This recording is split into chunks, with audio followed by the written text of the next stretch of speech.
I'm going in, I ain't running, I'ma come and tell you anyone can get to talk about it cause I really live it. All the nights on the mission, no fear, no hope in my vision. Don't need no intervention, you ain't down the ride, there ain't even no words to come out, point them out and they all gon' be missing. Wonder why I'm still here, cause I'm doing on the daily. Act a fool if you met me, you try to be brave and step up, but your crew is too scary. Plus I'm too legendary, it's what we go hard for. I'm rocking your block, you want time, you get knocked off. I'm taking your place, yeah, I'm making my property. Maybe a game that you probably did so with your life for me. So it's only right for me. Annihilate them if they get my way of sight. And keep them up off of me. A weakness in you only make an appetite. Anytime I get into it, I be looking at them, looking pitiful and the condition that be critical. Nothing less than original. Plus we once at the end of you. Who's next? Finish him!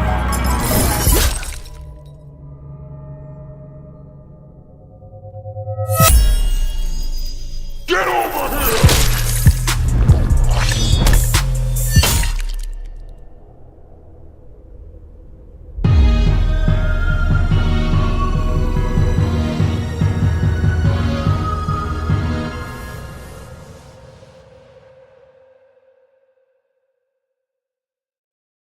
Hi everyone, this is Carrick from Angry Centaur Gaming, and today I'm bringing you the review for Wolfenstein: The New Order on Xbox 360, Xbox One, PS3, PS4, and the PC.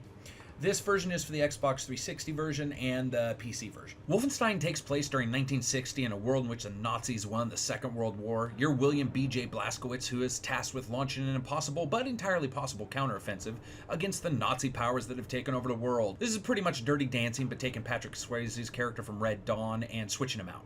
Wolfenstein has a bit of a long story that's both storied and a bit trailer park. Let's see if this new game steps it up in gameplay and story, or if it continues the trend of lackluster money grab sequels like they were made from a think tank called stealing your shit and making you think it's cool. Machine Games is the developer, and though they have not made a single game together, they do have some folks who've worked on some excellent titles like Riddick and Darkness. You could ask for more, but begging is inappropriate when you don't have a dog with you to make people feel sorry for you, so let's just get it over with. Graphics are up first. Well, I played the 360 version and the PC version, and of course the PC version is so many steps above the 360 version as to be laughable. The 360 version also has 2 or 3 major graphical bugs at different times that stopped me from even moving forward, so I said fuck it and bought the game on Steam.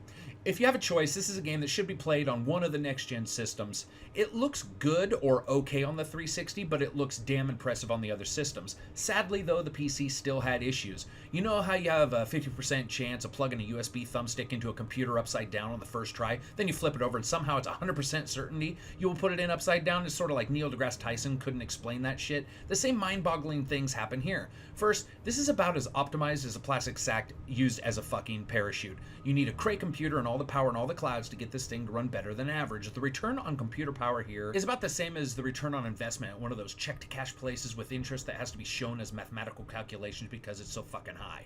Now, the cutscenes were really good, but had a fucking bug that caused a vertical black line to crawl up the screen like it was trying to erase my memories of childhood, and 2 computers in vertical sync on, off, on, off, on, off. Didn't fix it. Finally, I just said fuck it, kept playing. Besides, the story's like dipping human balls into paint and calling it art. It's not bad, but it will make you wonder what the hell people were thinking. Sound, music, and voice. You know, sound is fairly well done, though there are some mixing issues with the guns, and once again, a game engine has the guns resonate right in the same spectrum as everything else in the world, and in some environments you can barely hear them fire. Most of the time it's fine, but sometimes you can honestly think that you're out of bullets. They get so quiet. They sound good, though. By that I mean they sort of have that almost Acme level production of some of the guns back then, which means that when you fire them, they sound like they're gonna fucking tear themselves apart in your hands, which is exactly how they should sound. Explosions make you duck, and all in all, war sounds fairly good here. Music is fairly good with a grasp on the desire for players to feel like they're human tanks flying through the air. I couldn't find a picture of a human tank, so here's one in the air just firing. The music is all around really good. It's bombastic. It's the way it should be. It doesn't overstay its welcome, and it isn't perfect, but all in all, I really liked it. So up next is voice. You know, it wasn't half bad. The story was, it wasn't shit, but it was fairly close. But the folks delivering the words did a hell of a job. I really enjoyed the voice acting, and the main guy sounded perfect for the role, as did all those around him. Just really well done. Up next is gameplay. You know, this really is a new type of gaming. You're a man with a gun, you shoot things with it, occasionally stopping to grab other guns and weapons, and also reloading. Hot on the heels of the new RTS strategy genre. This new genre I have dubbed shooter because you shoot shit, and frankly calling it an alternate world, real life, but sort of mystical journey simulator would just be weird. Seriously though, guys, this is what it's expected. It's a shooter. And there's nothing really wrong with that. Listen, you run around, you shoot shit, you stab and stab and stab and stab and stab. Oh, look, Michael Myers, stab, stabbity, stab, stab, stab, stab. Putting more holes in people than God during creation. You crank out a fabrication line of defeated enemies behind you like Swiss cheese meat sacks that should run for cover, but instead they sort of sprint towards you with a magnet-like attraction that hasn't been seen since Donut Day at the Quickest Loser. The AI runs and ducks and dodges, but mostly tries to get as close to you as humanly possible before trying to make your body a 10-micron air filter.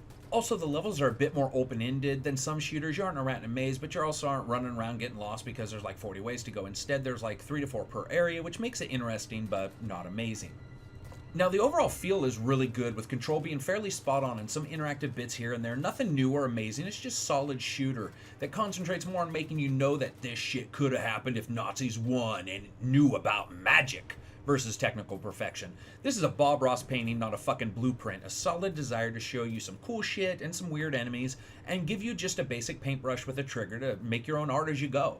There's nothing new worth noting here, but it does come together. First, we all know that there's simply no better enemy than Hitler and his Nazi forces. Maybe because we have such good documentation, both video and audio, versus even worse leaders in the past. But I don't think this would be half as cool if it was called Rasputinstein or Genghis Khan. Actually, those might be really cool. But let's be honest, the list of enemies we want to energetically eviscerate, Robert Patterson and Nazis are on the top of that list. So what do you get with Wolfenstein? Well, you know, it's a game worth getting at some price. Maybe not full price, but some price. We'll come to that in a second. On the 360, it wasn't a looker. On the PC, it was fine, but had a series of bugs, so neither were perfect. The control was good, whether I was using a controller or keyboard, and the game's length was actually fantastic at like 13 to 14 hours. You know, I rate games on a buy, wait for a sale, rent, or never talk about it again rating scale. You know, this is a buy barely. If you can wait, you can get it on sale, but even right now, you could probably get it on sale. The longevity of the campaign and the fact that the game doesn't do anything wholly wrong means it's better than most that have come recently. It's a shooter, and with a couple different ways to most objectives, you won't be too bored or forced into end engagements you don't want to take. The shooting is solid, the music is excellent, the voice acting is good, and the story is, well, it's interesting. So this is Carrick. Thanks for listening and watching. If you liked the video, hit like. If you disliked it, hit dislike and share it if you can. Peace out, bitches.